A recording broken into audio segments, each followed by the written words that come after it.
Bienvenidos a la ciudad de Bogotá. Oh,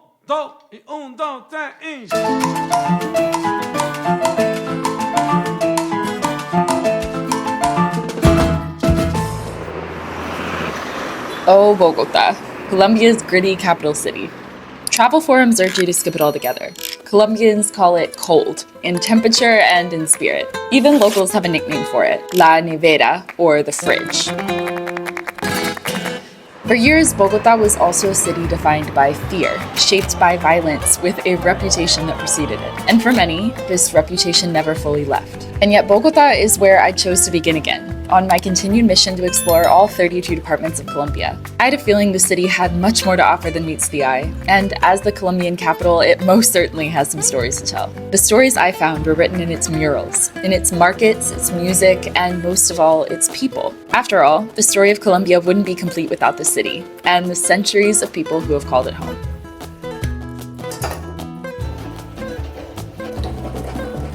So I actually arrived in Bogotá yesterday, and I have to say I am never prepared for the cold of this city. So Bogotá actually sits at nearly 3,000 meters above sea level, which means that it's pretty chilly here every single day, as in like mid-60s every single day. But Bogotanos will tell you there is one dish that can always warm you up: el ajiaco.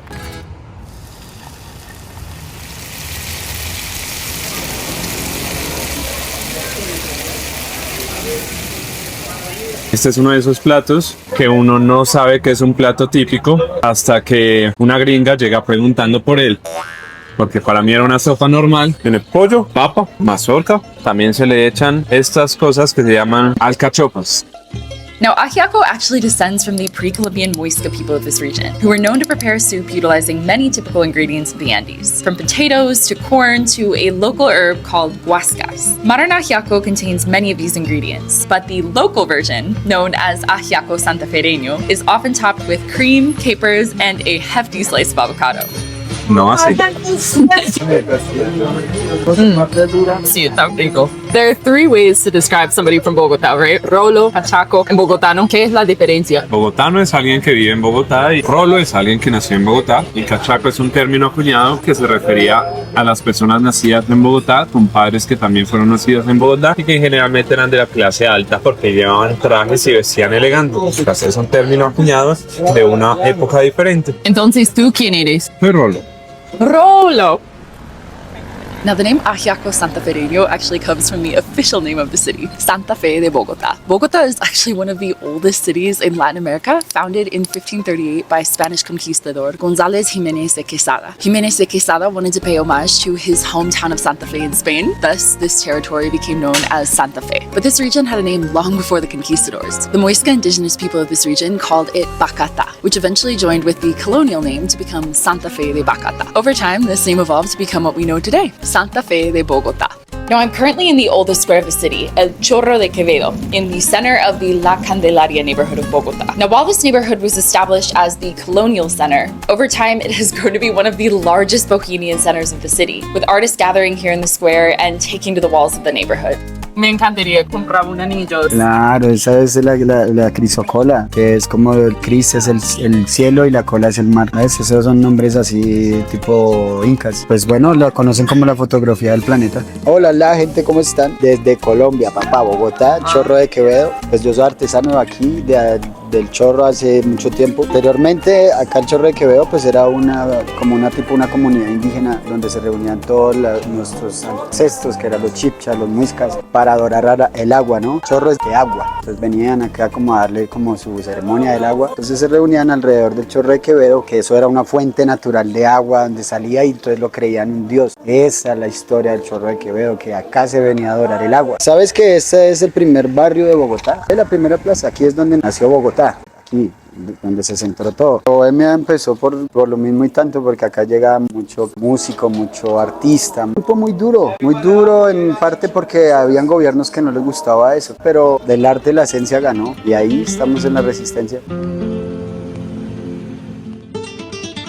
Now, the square is also known for another iconic, yet controversial symbol of Bogotá, la chicha. Chichua, fuera su amena. Ajá, y sus personas, ¿cómo se topan? Mi nombre es Alfredo Ortiz Huerta, director y creador del Museo de la Chicha. Mi linaje es muisca y campesino. Tengo mezcla de zipa y de saque. El objetivo principal de lo que estamos haciendo aquí en este sitio, iniciamos una reevolución silenciosa, sin armas, sin violencia y sin politiquería, desde saber quiénes somos, de dónde venimos y dónde estamos parados. Estamos ubicados en el altiplano cundi-boyacense. Antes que cundinamarqueses, boyacenses, rolos, cachacos, somos muiscas. De hecho, los muiscas somos muy ricos genéticamente, somos pluriétnicos y multiculturales. Chicha en lengua chicha significa diarrea. Es una bebida probiótica y prebiótica. Parte de la chicha o facua que se hace con maíz porva, un tipo de maíz harinoso. Aquí se pila, aquí se muele, queda así como en harinita, se hacen los amasijos y se pone a fermentar en jugadura de calzón. El calzón es la hojita del amero, el vestidito de la mazorca. Entonces, agüita y luego la que habían mascado y salivado las niñas, las indígenas más por ahí castas, porque son bebidas sagradas y las niñas como su pureza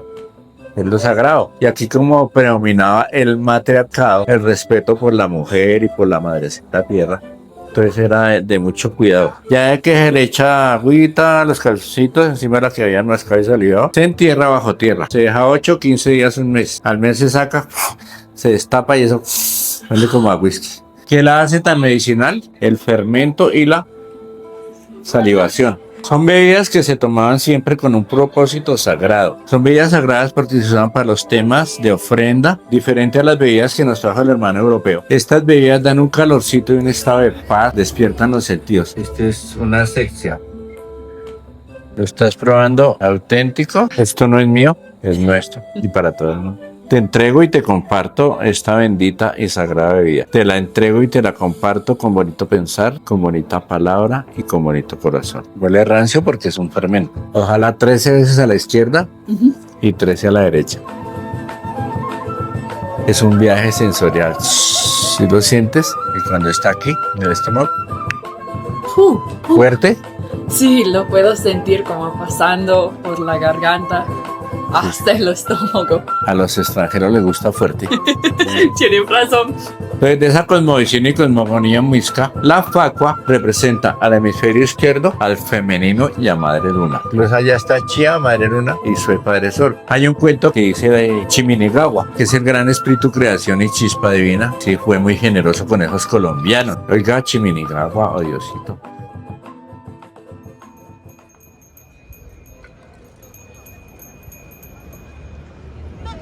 Okay, amigos. Now, Chorro de Quevedo might just be the oldest plaza in Bogotá, but this is probably the most iconic. Now, if you've watched any of my other videos, you know that practically every Colombian city has a Plaza Bolivar, named for the liberator of Colombia, Simón Bolívar. Now, Bogotá is no different, but this plaza has a long colonial history, long before Simón Bolívar himself occupied the center of the square. During the colonial era, the plaza was home to a market, a bull ring, and even a whipping post, intended to remind the residents of the city of the overarching power of the Spanish crown. But the plaza took on a completely new life post-independence. In 1846, the statue of Bolivar was installed and the plaza was renamed Plaza de la Constitución. However, it quickly took on the name Plaza Bolivar. These days, the plaza is home to some of Bogotá's most iconic buildings, the Palace of Justice, the Supreme Court, the colonial-era Chapel of the Tabernacle. But it's truly a testament to the centuries of stories that exist right here in the city. El mejor momento para amar.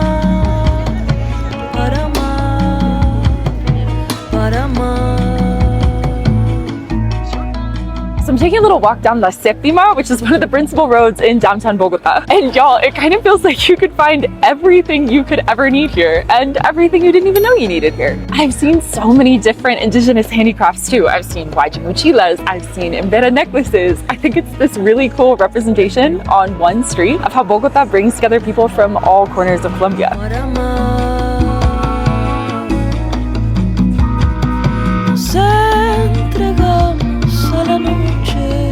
Esto es una cámara fotográfica original de 1890, tiene más de 130 años de antigüedad. Yo la tengo, perteneció a mi abuelo, que fue uno de los primeros fotógrafos acá en Bogotá con esta técnica. El presidente César Gaviria. ¿Y tu abuelo? Ajá. Le tomó a Pablo Escobar, a Jorge Luis Gaitán, a Ross Pinilla con esta cámara. Consiste en una cámara de medio formato con laboratorio incorporado. Adentro está la química y el papel fotosensible. Hay un cristal esmerilado que con él lo coloco en la oscuridad para enfocar y encuadrar la imagen. Después de encuadrado y enfocado, procedo a cerrar todo el espacio a la luz y se mete la mano por esta manga para hacerle la trampa a la luz. Saco una hoja fotosensible nueva, la coloco detrás del lente en la oscuridad, tomo la fotografía destapando el lente, luego se tapa otra vez y procedo a revelar el papel fotográfico lavándolo en los químicos, que esta reacción química es que el ácido del revelador quema la plata donde le dio luz, donde no queda blanco, se cae la plata y eso es lo que forma la imagen, inicialmente creando un negativo. I'm so excited about this. I have wanted to get one of these kind of photos done forever, and I think this is the coolest thing. Look, I love how he gave me the positive and the negative so that I can kind of look at them side by side and see how the whole process comes together. Now, while I have you here, I figure maybe I should show you the other part of my haul, which is that I have a little bit of a sticker obsession. But I have to admit, I am especially excited about this one because I'm going to Los Llanos soon, and I bought this because I'm going to see some capybaras in real life. But until then, there is a lot more Bogotá to explore.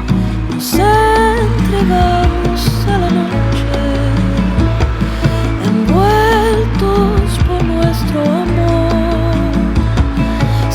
Good morning from Bogotá. So the sun is out today, but who knows how long that'll last? My guess is maybe 15 minutes. Anyway, now you may have noticed that the city is completely covered in street art. So this morning I'm actually going on a tour to learn a little bit more about all of the different murals that cover the city.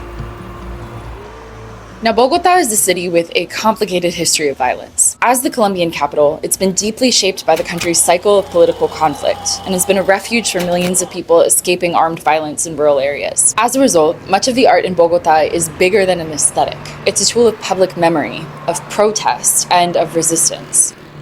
They invite every year in between 15 to 20 artists from all around Colombia and sometimes even other countries to paint in the dangerous style in a neighborhood called Paraíso. When I was like 20, I remember that people were saying Paraíso is called Paraíso because you're killed and you go directly to paradise. But actually Paraíso is called Paraíso because you have a super nice view from there. They opened in 2008 the public cable car to start promoting touristic activities. This event, Bogotá Colors, was the event. People were gathering together and they created La Calle del Color, the Street of Color. It's a project that is 100% self-financed. For a long time, street art in Bogotá was just that, self-financed. For decades, street artists were met with pushback and even violence from police. In 2011, 16-year-old Diego Felipe Becerra was shot and killed by Bogotá police while creating street art. In the aftermath, the police even went as far as to plant evidence at the crime scene and falsely accuse Becerra of being an armed robber. This merciless killing caused outrage amongst not just the street art community of Bogotá, but the entire city. Now, just a few years later, Canadian pop singer Justin Bieber visited Bogotá and actually spray painted a maple leaf on the very bridge behind me. The irony of this action was that Justin Bieber was actually accompanied by a Bogotá police escort, a contradiction that was not lost on the street artist community of Bogotá. As a result, artists from around Colombia organized a street art movement, covering the city with over 700 murals in just 24 hours. The result has had a lasting impact on the cultural identity of the city, with Bogotá becoming the first city shortly thereafter to legalize graffiti in 2013. As a result, Bogotá is one of the most painted cities in the world, with its street art representing its resilience, its stories, and its people. So whenever you hear somebody shaking the hands like this, it means that they have permissions on the walls. Because this is very noisy, we want to create safe spaces for the graffiti kids to learn how to use the spray cans and really get into the letters knowledge. So I want that you guys left your marks and paint little tag, little signature that is going to be your presence.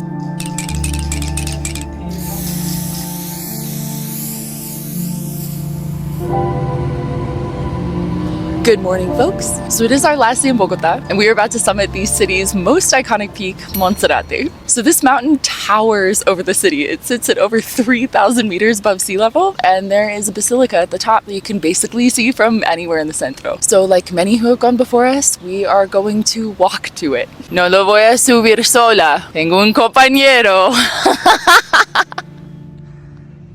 Now, the mountain of Monserrate has held significance long before the establishment of Bogotá. Every year on the summer solstice, the sun rises directly behind the mountain, which the Muisca people recognized as the arrival of the sun god Sue. Following colonization, the hilltop began to attract pilgrims from around the world, and in 1640, a chapel was built on top of the hill. A few years later, the monastery was completed, which continues to reside over the city of Bogotá, bringing pilgrims and visitors from around the world. The altitude is definitely getting to me. I think I gotta take off a layer. Listo. Hola, rey de la montaña.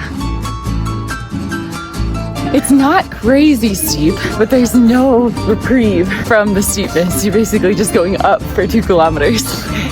We've made it to the top. And look at this.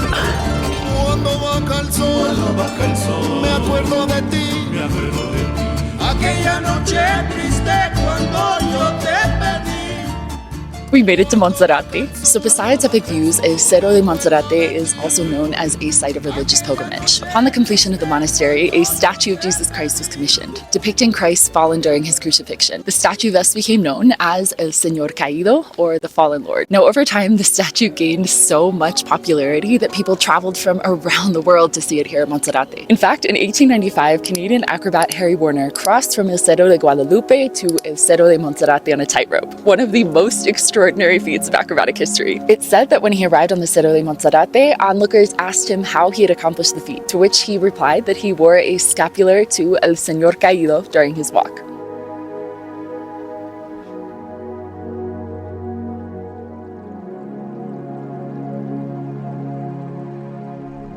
Now at over 3,000 meters of altitude, the only direction to really go is down. Luckily, Monserrate has a solution. Its very own teleférico, or cable car.